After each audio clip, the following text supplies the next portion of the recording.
Sheep are a natural vegetative omnivore, but it turns out that they have a decided preference for what we would call herbaceous forbs. So in other words, green growing, broad-leafed annual and biennial plants are preferred over grasses, shrubs, trees, cacti, and many other things that could potentially be part of their diet.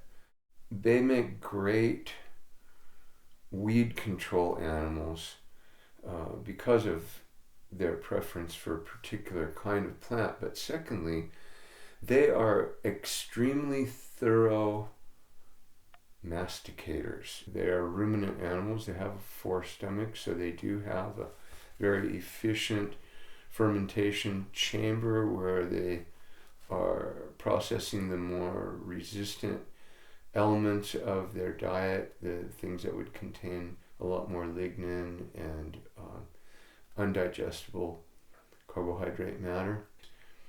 And so consequently the sheep manure itself is a pretty good fertilizer with very little downside in terms of having viable weed seed.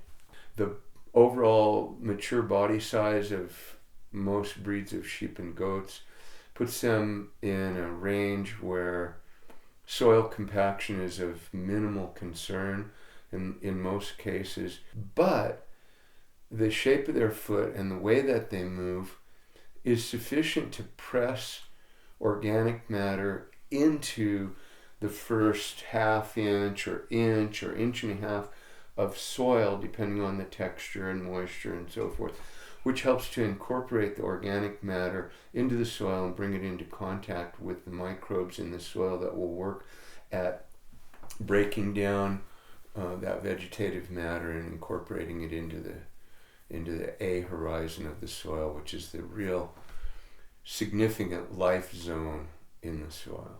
So a lot of attention needs to be paid to what are you trying to manage? What's the end goal of your management? How would you assess whether you've been successful? And then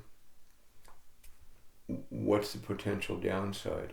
And then really comes down to a human decision as to the proper time to remove those animals, because vegetation management and soil improvement depend a lot on very conscientious application of the tools, and that means applying disturbance and consumption for a particular time and for a particular length of time. So in other words, it's a season of use or a particular vulnerability of a target species that can be a determining factor in how effective the treatment is going to be. And then the timing for removing those animals, the duration of impact, so that you don't reduce ground cover beyond a certain point. A reduction in ground cover or vegetative cover is going to mean a hotter soil temperature, which means a higher evaporation rate, lower soil retention, soil moisture retention, probably diminished seedling success. In other words, germination and establishment may be reduced if too much cover is removed. The best quiver of a conscientious vegetation manager would include sheep, goats, depending on the circumstance, maybe cattle. It may also take advantage of native species, wildlife species that have similar advantages. Elk, deer, antelope, even things like chickens and turkeys and pigs can be used depending on the circumstance. And they're tools that need to be applied every bit as carefully as choosing the right screwdriver or the proper size wrench to achieve some sort of mechanical objective.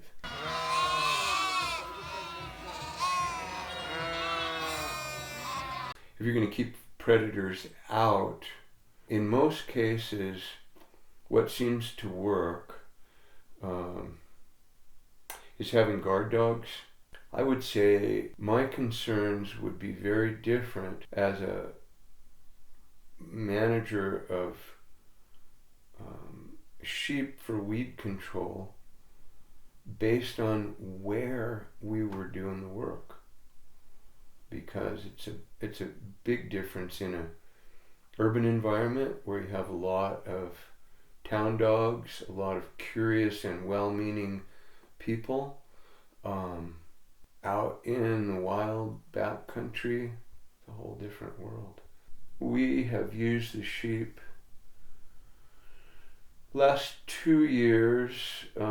We have been asked to provide weed control at the Native Seed Search Farm in Patagonia, Arizona. One of the things our sheep did is to keep the greenhouse and grow out areas free of non-native plants and weed plants, and provide an all-natural means of weed control without using herbicides, without taking extreme measures which would cause soil fertility loss. We've also done some weed control at a solar farm north of Wilcox, Arizona. In the early days of this particular facility, they had contracted out with a landscape maintenance crew to mow the grasses and weeds underneath the solar panels.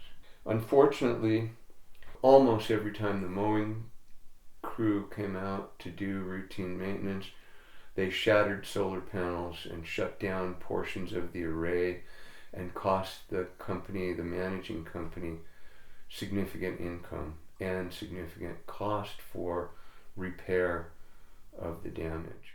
They became pretty open to the idea of using sheep for grazing management, for weed control, because sheep don't generally throw rocks. The sheep did a great job of managing the vegetative growth.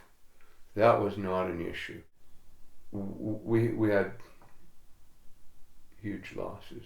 Lost 90 head of sheep or thereabouts. There's some room for cross-pollination between the realms of electrical engineering and animal science or animal behavior, that in the design of future solar facilities,